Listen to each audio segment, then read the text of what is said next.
अरे बिद्दू, आज घर में बहुत काम है। आज तुझे स्कूल जाने की जरूरत नहीं है। लेकिन दादी, आज तो स्कूल में मेरा टेस्ट है। अरे एक दिन स्कूल नहीं जाएगी तो ऐसी कौन सी तेरी कलेक्टर की पढ़ाई छूट जाएगी। वैसे भी मैं देख रही हूँ आजकल तो बड़ी ढीठ हो गई है। अपनी दादी की बातें सुनकर बिंदु नाराज हो जाती है। तभी उसकी माँ कहती है, अरे बिंदु, इतनी छोटी बात पे मुंह फुलाने की क्या जरूरत है। दादी बिल्कुल सही कह रही हैं। लड़कियों को तो घर के काम काज सीखना चाहिए। अरे बहू, रमेश के लाड़ प्यार ने इसे बिगाड़ रखा है। कम से कम तू तो मेरी बात समझती है। अच्छा, मेरी पूजा का समय हो गया है, मैं पूजा करने जा रही हूँ। इतना कहकर रमेश की माँ वहां से चली जाती है। इस तरह बिंदु की दादी और माँ दोनों अक्सर उसे घर के कामों में ही उलझा कर रखते थे। कुछ दिनों के बाद राजू और बिंदु के 10वीं के रिजल्ट्स आते हैं।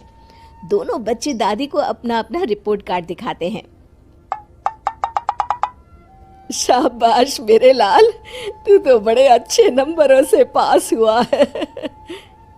तभी बिंदु कहती है, दादी, मैं भी अच्छे नंबरों से पास हुई हूँ।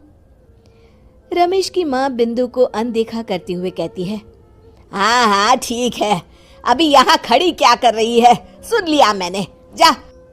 जाकर मेरे लिए चाय बना कर लिया। बिंदु उदास होकर चाय बनाने किचन में चली जाती है।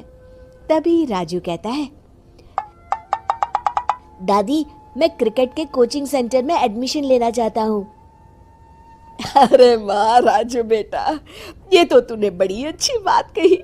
तू कल ही अपना एडमिशन करा ले, जितनी भी फीस होगी मैं दे दूंगी। अरे एक दिन मेरा पोता विराट कोहली बनेगा। इस तरह अक्सर रमेश की माँ अपनी पोती बिंदु के साथ दुर्व्यवहार करती थी।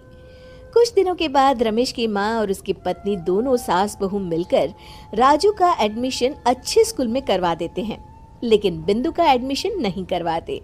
इस बात से नाराज होकर बिंदु अपनी दादी से कहती है, लेकिन दादी, मुझे भी आगे की पढ़ाई करनी है। अरे क्या करेगी आगे की पढ़ाई लिखाई करके, हैं? आज से ये पढ़ाई का भूत अपने दिमाग से उतार दे। इतना कहकर रमेश की माँ वहां से चली जाती है। उस दिन के बाद से बिंदु की पढ़ाई हमेशा के लिए छूट जाती है और उसकी दादी उससे घर के सारे काम करवाना शुरू कर देती है। इस तरह उसका सारा दिन घर के कामों में ही बीत जाता था। कुछ दिन बीत जाते हैं और एक दिन रमेश छुट्टियों पर घर आता है। बिंदु को घर के काम करते हुए देख उससे कहता है, अरे बिंदु बेटा, तुम स्कूल नहीं गई? पिताजी, दादी ने मेरा एडमिशन कराने से मना कर दिया है। वे कहती हैं घर पे रहकर घर के काम करना सीख। अपनी माँ का ये बर्ताव देख रमेश को बहुत गुस्सा आता है और वो अपनी माँ से कहता है, माँ, ये तुमने क्या किया? आगे की पढ़ाई के लिए स्कूल में बिंदु का एडमिशन क्यों नहीं करवाया?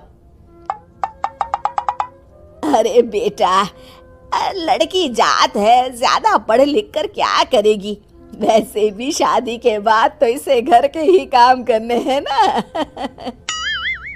तुम किस जमाने में जी रही हो माँ? अगर कल्पना चावला के घर वाले भी तुम्हारी सोच के होते तो क्या वो पूरी दुनिया में हिंदुस्तान का नाम रोशन कर पाती? इसका स्कूल छुड़वाकर तुम इसका भविष्य बर्बाद कर रही हो, लेकिन मेरे रहते ऐसा नहीं होगा। बिंदु बेटा, कल ही तुम्हारा एक अच्छे स्कूल में एडमिशन करा दूंगा। तुम जितना चाहे उतना पढ़ो। मेरे होते हुए तुम्हें किसी बात की चिंता करने की जरूरत नहीं है। अपने पिता से हौसला पाकर बिंदु खुश हो जाती है और कहती है, जी पापा, मैं खूब मन लगाकर पढ़ाई करूंगी और बड़ी होकर डॉक्टर बनूंगी। ये हुई ना बात। शाबाश मेरी बेटी। शिक्षा, लड़का हो या लड़की, हमें दोनों को आगे बढ़ने का मौका देना चाहिए।